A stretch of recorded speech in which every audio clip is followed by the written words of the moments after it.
Looking for these better days. It is Tuesday, August 26th. I'm Scott Seidenberg. Here's what you need to know to make today a better day.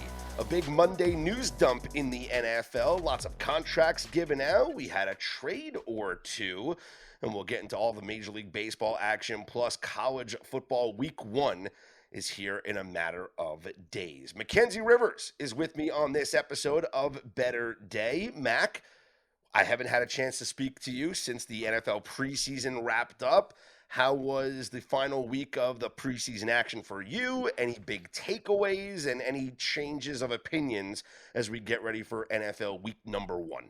What if I told you there was an 11-0 streak with 3 examples heading in to the 4th year of the new preseason format, and they go 2 and it with the first quarters it goes 2-4.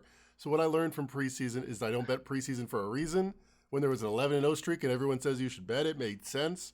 But favorites off a loss were great in the last week of preseason. Not so great this week. Well, I'll tell you what did hold true in the preseason is that Raheem Morris just doesn't care about the NFL preseason. Dan Quinn just doesn't care about the preseason. Like, if you just bet against these coaches, like, you're doing a heck of a job here in the NFL preseason. Let's start in the NFL, Mac, because there was a bunch of news that came down yesterday. We'll start with the contract news, and I don't think it's a surprise to anybody, but Terry McLaurin gets a new deal. So he had wanted out of Washington. Maybe, there was a little uncertainty about his availability for week number one, the hold in, if you will. But Terry McLaurin gets a new contract, 3 years, $96 million. Right in line with DK Metcalf, who's been not as productive for the same draft year. McLaurin's been much more productive, maybe less sexy, maybe less, men's fitness magazines, but a guy that's caught over 1,000 yards for 4 straight seasons, had his best year with 13 touchdowns last year. Didn't announce quite yet early this morning the guarantees. You got to imagine they'll be right in line with DK Metcalf.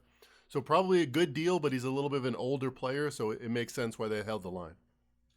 Well, it had no effect on the point spread because Washington is still a 6-point favorite over the New York Giants. This is a line that was at 7. Yep. It had gone down to 6.5, and I think the speculation was, at least, you and I have talked about this, the speculation was the move off the 7 to the 6.5 was the uncertainty of Terry McLaurin. And then maybe the Brian Robinson, situation, them wanting to trade him or whatever.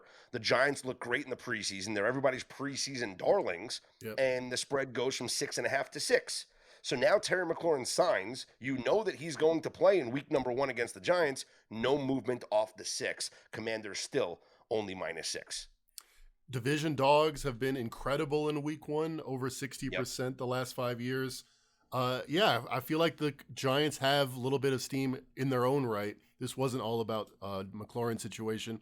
By the way, his teammate Deebo Samuels, I wonder if he talked to him earlier in the summer, did the exact same thing with the 49ers, announced a trade, held out to the last week of the season, and then probably had his worst year up to that point as a 49er. So, we saw it with other players.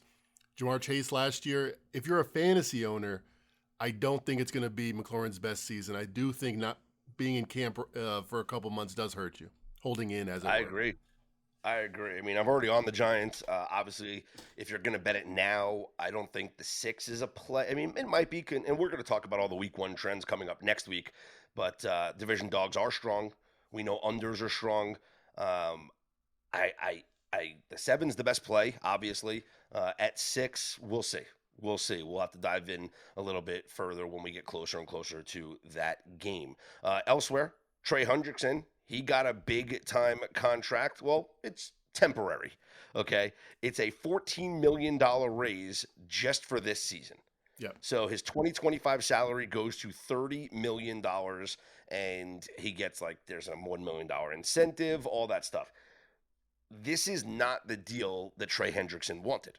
Trey Hendrickson wanted the big-time money that all of these elite pass rushers get, which is being paid like the highest-paid non-quarterbacks in the NFL, the multi-year extension. This was not it. This was putting a Band-Aid over a situation because he's going to be an unrestricted free agent after the season, and if you're giving me odds right now on what team he doesn't sign with next year, I can guarantee you it's not going to be the Bengals, Yes, he was number one in sacks last year, number two the year before that. Of course, you don't get paid on past production, but this is why I think the franchise tag should be abolished, because this is the franchise tag deal. He gets a lot of money. He's a top 5 paid defensive end this year, but there's no commitment going forward. The difference is he decided he wanted to do this. He said, I want to play football this year. My teammates have counted on me, so I'm in, but I'm not, committed to this franchise. It makes sense. But the fact that you got to opt in, I think the players union should say that's the bare minimum. You should have the chance to sign other places, but it makes the most sense to go in cold out of the summer and play where you've already played before. I'm kind of surprised that the line did move in this situation because I expected him to be there, but we've seen Bengals at Browns week 1 move from 5.5 to 6. He definitely is worth a half point. I guess the market was kind of surprised that he came in. Well, was that market also adjusting to the backup situation now for the Cleveland Browns? Question. The Browns sending Kenny Pickett to the Raiders, which means that behind Joe Flacco, it's Dylan Gabriel and Shedeur Sanders now.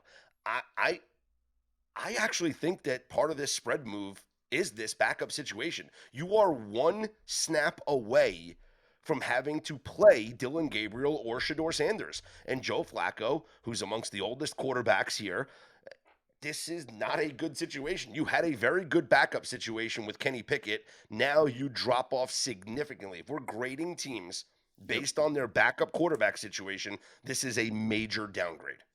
Joe Flacco in Mike Sando's latest rankings was 31st. Kenny Pickett was 34th. So not only do I think Kenny Pickett would have played this year because Joe Flacco probably would have gotten hurt, I think it was very likely they were going to just have Joe Flacco play for a quarter or a half like he did with the Colts. Like he was not a guaranteed starter. I think more shots at the can is better for the Browns, but of course they don't care about winning this year. They're hoping that maybe they saw something in the preseason. One of their guys is going to be their quarterback of the future if it's not Deshaun Watson. But I expect all Browns quarterbacks to play. None of them are good enough to have a patented starter, ready to go. Yeah. And they've just taken so much criticism. Like this entire offseason, I mean, this entire preseason. That's like well-deserved, you have to say. Yeah. But it's like ridiculous. Like to hear like RG3 come out and talk about how the Browns did Shedeur Sanders a disservice because he didn't get enough playing time with like second string guys and he had to play with third string guys. Like, what?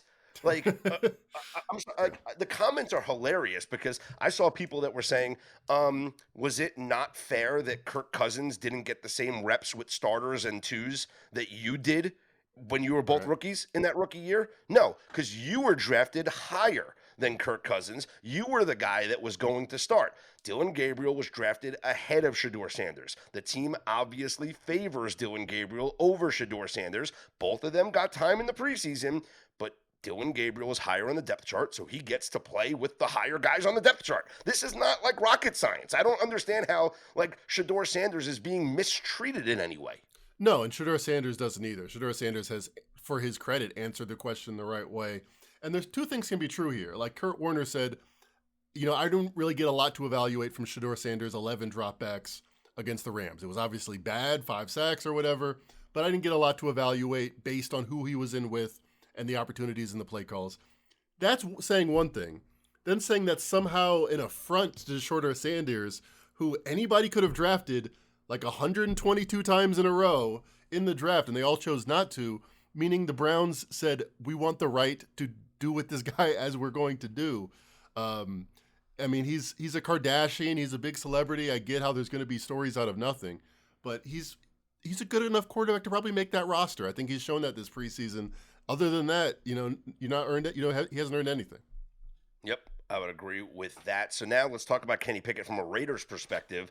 I think this now elevates the Raiders. If we're evaluating, like I said, we're evaluating quarterback rooms and we're going to grade teams based off their starters and their backups, you have to give the Raiders a boost because if, and it's a big if, and no one wants their starter to get hurt, but if Geno Smith goes down, this is now a legitimate backup quarterback option for the Vegas Raiders. It would have seemed crazy a couple years ago when Geno Smith came in and was 2-0 as a replacement for Russell Wilson to say Geno Smith has a brighter future than Russell Wilson, but he did, and it wasn't even close. And Kenny Pickett, I called him Kenny Smith because he fits all the same buckets that Geno Smith did. He was a high, but not crazy high draft pick, first round, 23rd, I think, by the Steelers. He's had okay seasons. He's had okay games at different points with the Eagles and with the Steelers. I think Geno Smith might take him under his wing. I think Kenneth Pickey might be the starter for the future of the Raiders. It might start this year. It might start next year. But I think it's a decent lottery pick by the Raiders. Yeah, and obviously they had a need because Aiden O'Connell goes down with the injury in the final preseason game, so he's going to be out for an extended period of time. And Kenny Pickett gives them an upgrade now in that quarterback room, and it costs you a fifth-round pick. I mean, absolutely a no-brainer. And also, speaking of the Raiders, they signed Amari Cooper. How about that? Bringing back veteran wide receiver Amari Cooper. By the way, Cooper hasn't played with the Raiders in like many years, so people's like, oh, it's a reunion, but like it's been a few years since he's never played in Las Vegas, Nevada. Exactly, it's been a while. But what do you make of the whole Jacoby Myers trade request thing there? I mean, it seems to be kind of a theme that there's unhappiness amongst players with the Raiders, but he hasn't been that good.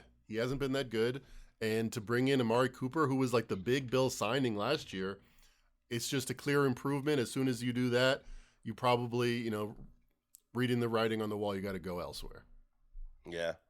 Well, we all know the number one receiving option on that team is Brock Bowers. So, and we'll see how Geno Smith fits now into this offense. They will be a run-first offense, which is why we love Ashton Jeanty.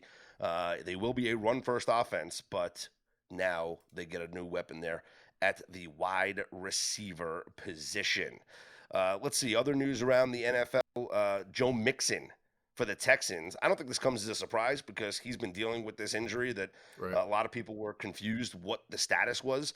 But officially, he has not been activated and won't be activated from the NFI, the non-football injury list, meaning Joe Mixon will miss at least the first 4 games of the season. And that's going to open the door for Nick Chubb to be the starting running back for the Houston Texans. I don't know what we're going to get from Nick Chubb because he wasn't the same running back after the injuries. And are we just to assume that, all right, now another year or extra time to recover and rehab and work out, he's going to get back to his old self? That's usually not how it works with running backs. You don't usually get a resurgence the older you get and the more injuries that you have. No, Dalvin Cook went from, all pro to starter to not playing. Nick Chubb probably has, a higher peak in his career, but you would have to assume even if he didn't get injured, he would be on the outside looking in. I think the Texans, if you chart it out, all right, CJ Stroud, he was a slight downgrade. He dropped from like 9th to 10th in Sandoz list, just for example. The receivers, disappointing. Diggs no longer there. Tank Dell injured. Joe Mixon was the one player last year that actually you would say met expectations. 1,000 yards, 11 touchdowns. New offensive coordinator. Of course, I'm partial to Bobby Slowick as being part of the Shanahan tree, so I want them kind of to disappoint. But I think there's real questions. I don't know if they should be a minus 110 favorite to win this division. I'm not sure they're better than the Titans, even. I'm not sure that they're better than the Jaguars if Liam Cohen did what he did with Baker Mayfield. I think this is wide open. And I think the variability of Nick Chubb might be all right, or he might be like not playable, like Ezekiel Elliott was the last couple of years of his career. If it's the latter, I think the Texans are vulnerable. So a couple of things here that I want to get to. The first is the Jags plus 290 to win the division, I think is very appealing right now because, as you mentioned, I think that the Texans take a step backwards here and without a running game. I think it could upgrade Nico Collins a bit because he's going to see more volume, but it also could downgrade Nico Collins a bit because, now there's no threat of the run that people are going to, stack the box against. So they're just going to have to defend Nico Collins, who's the best receiving option for the Houston Texans. The other angle here, and I talked about this briefly, maybe like a couple of weeks ago, and that is from talking to people around the Houston Texans, one player that has stood out during training camp has been the second tight end, Cade Stover. So Dalton Schultz is their lead tight end. Cade Stover is their second tight end. Cade Stover played at Ohio State with CJ Stroud. They obviously have a relationship, right? The Texans' new offensive coordinator, Nick Caley, comes from the Rams, where he was the tight ends coach. From people that I respect, the tight ends will be heavily involved in this Yep. Texans Yep. offense. And so I think that with the lack of a running game and more attention being paid to Nico Collins, I think we take advantage and we might have to do some over props on Texans tight ends. So we look at Dalton Schultz, we look at Cade Stover as we head into week 1 of the regular season. I think that makes a lot of sense. I know everyone's drafting fantasy around this year. You probably don't have to draft Cade Stover, but maybe pick him up. Right now, Rams 2.5-point favorites, so that line hasn't moved. They are hosting the Houston Texans. That'll wrap up the NFL conversation here, Mackenzie. Let's get into some Major League Baseball. Major League Baseball, let's recap the 3 plays that we gave out yesterday on the pod. It was also up on betterday.com. We played the Sunday night fade, which now falls to 12-4, unfortunately, as the Red Sox were able to defeat the Baltimore Orioles. You know, I was watching this game, and we took the Orioles at a nice plus money price. About even money at most books. You could have gotten maybe plus 110 different times throughout the day yesterday. But the Orioles took a 3-1 lead in the bottom of the 3rd inning. And then in the top of the 5th inning, Jarren Duran hit a 3-run home run to give the Red Sox a 4-3 lead. And that was it. The Red Sox didn't do anything the rest of the game. The problem was the Orioles didn't do anything for the rest of the game. But Baltimore, as I was watching that game, sweating this out, trying to get this win for us here on the Sunday Night Fade, they had in the bottom of the 7th inning a leadoff double, and they did not score. In the bottom of the 8th inning, they had a leadoff double, and they did not score. And like 2 innings in a row, you didn't just get the leadoff guy on. You got the leadoff guy in scoring position.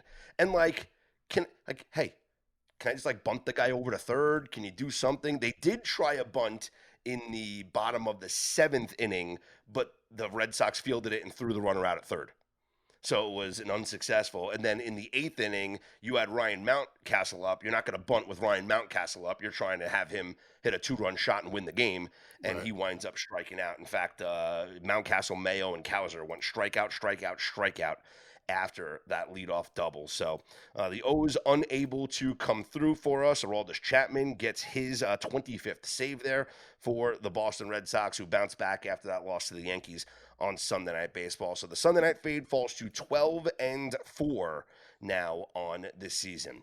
A play that we did win and win rather easily last night was the over 7.5 in the Blue Jays and Twins game. And now I will update the trend.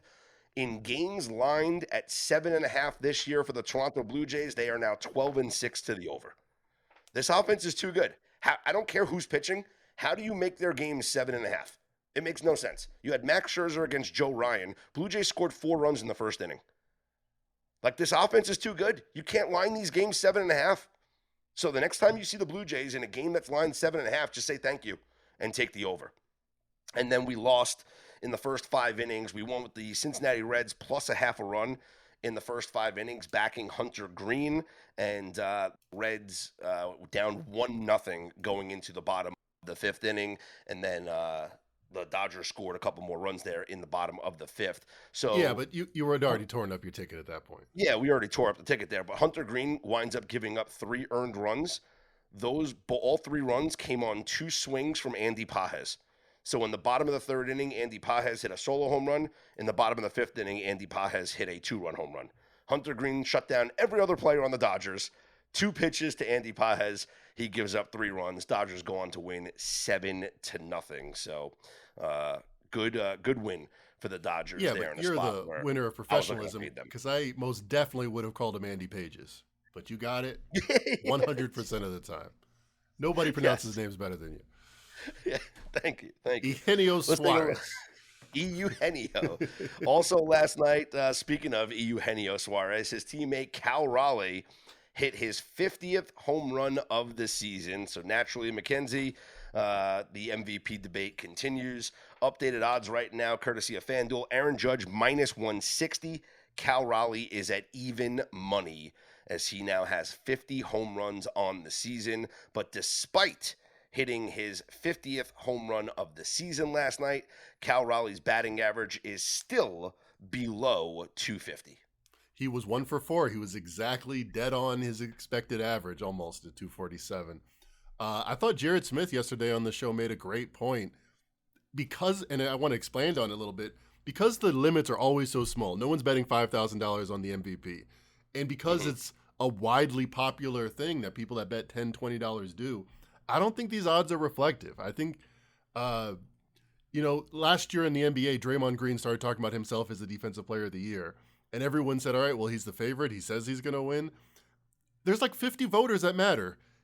Draymond Green's opinion doesn't really matter. The fact that Raleigh is on SportsCenter every day, it doesn't necessarily affect voters that are really hardcore into this shit. They're not just saying like, all right, this was the most SportsCenter highlights. They know the WAR. They know the OPS. It's not that close. I still think minus 160 is a good bet. Yeah, the only thing that I can think of is, and it's crazy because you guys know where I stand. I talk about it on every episode, right? And I mean, it's Aaron Judge. Like, it's just, you can't bat 247 and be the league MVP. Like, anyway. I'm starting to think, with the amount of things that I'm seeing on social media and the amount of actually like baseball people that I respect that tweet things out about, like, Cal Raleigh, that voters are going to vote for this guy. Mickey Mantle, and I'm like, brought up. Yeah, and it makes it makes no sense, but like, it's like, wow, like, I think voters are going to vote for him. I think that there's just this idea that you can't, like, it's the voter fatigue phenomenon, right? Sure. It's like, oh, Judge won it last year, and he's a multi-time MVP. Like, are we really going to vote Judge again? This guy's going to lead the league in home runs. It's an amazing season. And like, I can bring up the argument all I want about, I brought it up yesterday about Salvador Perez and his year. He led the league in home runs. He led the league in RBIs at the time in 2021, set the record for most home runs by a catcher, and had a batting average, Mackenzie, 20 points higher than Cal Raleigh does. And he still finished 7th in the MVP voting, because like other players had better seasons than him. So I'm starting to think that it's going to happen, and I'm just going to be very upset. I think, I don't know. It seems like a savvier pick to pick Judge if you just care about analytics at all, if you care about the WAR versus like the sizzle of a catcher that hits a lot of home runs. Under the old system, this would be a great race. If there was only 6 teams that make the playoffs and only 2 wild card teams, the Yankees or the Mariners would be knocked out. We care about it all the way through September. But they're both going to make it likely. No one's, both 90% to make the playoffs. So yep. Maybe it's just who has more sizzle down the stretch, gets more talked about. That's probably Raleigh. Yeah, you're right. Let's take a look at the games for tonight. Red Sox and Orioles will do it again. Lucas Giolito goes for the Red Sox. They are a short favorite. Kyle Bradish will make his season debut for the Baltimore Orioles. The last time we saw Kyle Bradish on a mound was last year for the Orioles. He only made 8 starts a season ago and was 2-0 with a 2.75 ERA. So we have a guy here who is making his first start coming off the IL. And if we look at his numbers here, which we always like to do, in his rehab starts, he allowed his last rehab assignment 1 run over 2 innings in High A Aberdeen. That's it. Oh, I guess here we go. 5 scoreless innings. He struck out 9 in his 3rd rehab start. That was at Norfolk. So, okay, building up. It's a pitcher's park, though, in Norfolk, I'm pretty sure. Pretty sure. All right, let's look. Let's get his full minor league stats here, okay? His full rehab stats for Kyle Bradish, because I kind of want to fade Giolito. I don't know. Let's see. All right, Kyle Bradish this season made a 4.91 ERA in 6 starts, 22 innings. He had 25 strikeouts. You want to back that guy? Maybe on a strikeout prop. No, it doesn't sound too sexy to me. Yeah, it's not like Not like Shane Bieber's rehab starts where he had a 1.86 ERA and he was striking Yeah. out everybody. So, yeah, maybe no feel here for Kyle Bradish making his debut this season for the Orioles. Braves are at the Marlins, and Sandy Alcantara goes for the Marlins. The Braves will counter with Hurston Waldrip. This kid, McKenzie, is the real deal. He has now made 4 starts for the Atlanta Braves this year. 24 and 2/3 innings, only 2 runs allowed on 13 hits, with 24 strikeouts and 6 walks. The dude in 4 career starts has an ERA of 0.73. I was wondering why this over-under was 8, because Sandy Alcantara has like been one of the worst pitchers in baseball since his Tommy John. Do we isolate the Marlins or something? I mean, if we think, well, what's your feel for the game? Because I wanted to go over just when I saw Sandy Alcantara over under 8. I think I'm going to go Braves first 5 and just fade Sandy because he hasn't been the same. I mean, he had 2 really good starts pre-trade deadline. Then he had the bad starts. He had one good start then after that. So he kind of reverted back to the bad Sandy. Yeah, once he found out he wasn't going to get traded. Yeah. What's the point? Actually, he was pretty good. He was actually pretty good his last time out. So the 2 starts after the trade deadline when he didn't get traded and we thought he was upset, 6 runs allowed and 5 runs allowed. But in his last 2 starts, 1 run on 6 innings against the Red Sox, 1 run in 7 innings against the Cardinals. All right, maybe.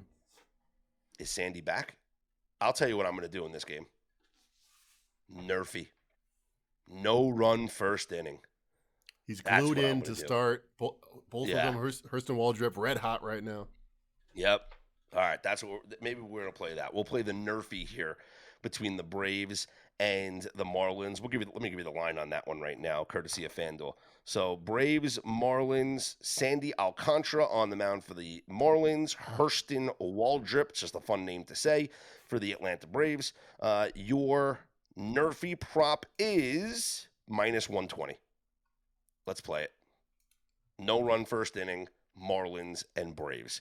You got the Rays at the Guardians. Shane Baz for the Rays, and going for the Guardians is Parker Messick.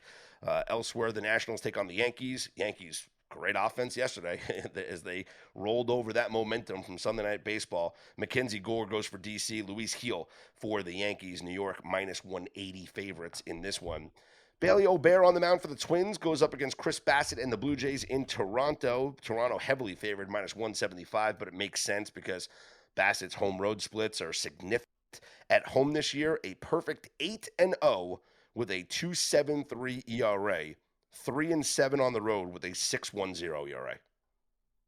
Those are stark differences, as they say.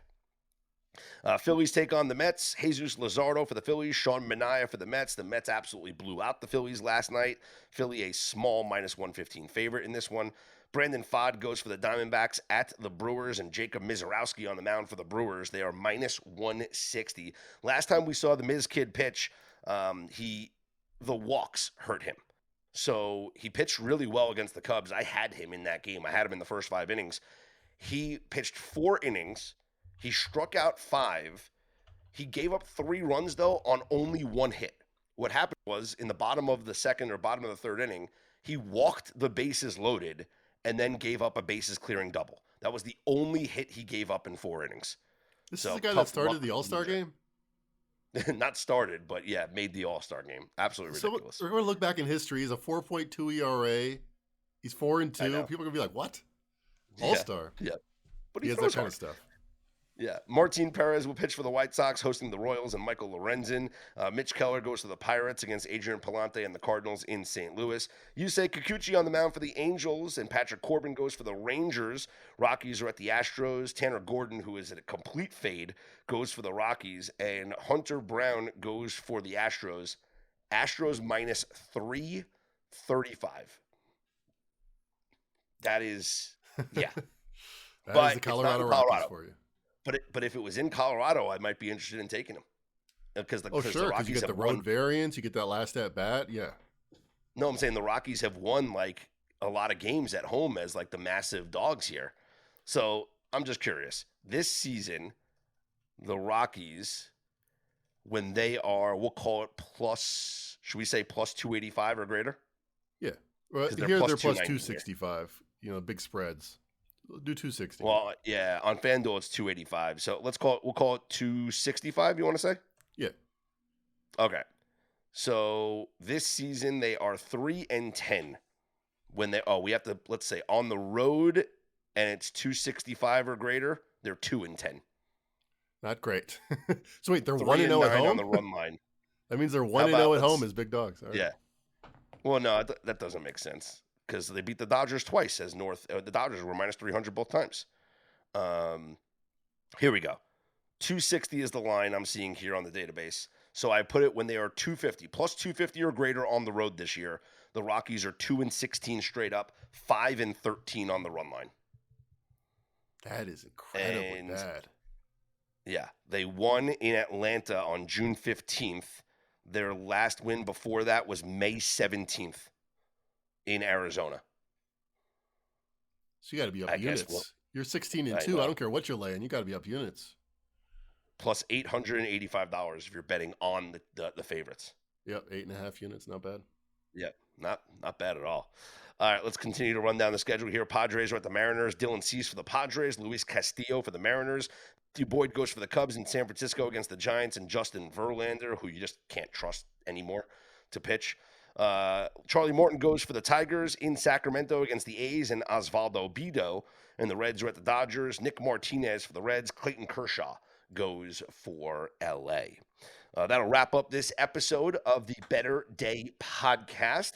A reminder, go to betterday.com. If you haven't done so already, make sure you are subscribed and a member of the website. It's all free right now. And by becoming a subscriber, you're going to get the daily email newsletter every morning, Monday through Friday.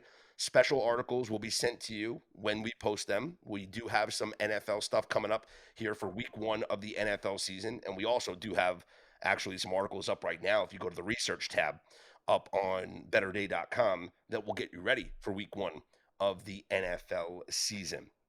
Programming note, coming up later on this morning on the West Coast, this afternoon on the East Coast, so 1 o'clock Eastern time, today here on Tuesday and tomorrow on Wednesday, I will be hosting the BetUS College Football Show, the BetUS TV College Football Show. So you want to make sure you check that out. It's going to be live on YouTube, Twitter as well. You guys follow me at Scott's On Air, and you'll see it on my Twitter page. So a lot of college football content coming your way. I might have an article to post and email to you guys as well for betterday.com. I know Mackenzie's been working on some stuff as well, so you want to make sure that you are locked in. Again, you can follow me on Twitter at Scott's On Air. You can follow Mackenzie Rivers at Mackin Rivers.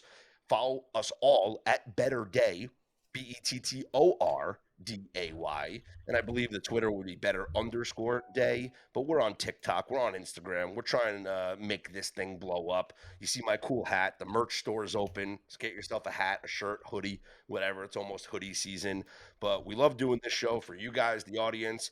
We appreciate the feedback. Thank you so much for your contributions. Coming soon, we will have added features for members up on betterday.com. Perhaps maybe a live chat session could be in our future. So let's go. Keep a lookout for that, and get your questions ready as we gear up for the start of the NFL season. For Mackenzie Rivers, I'm Scott Seidenberg. Here's hoping you make today and every day a better day.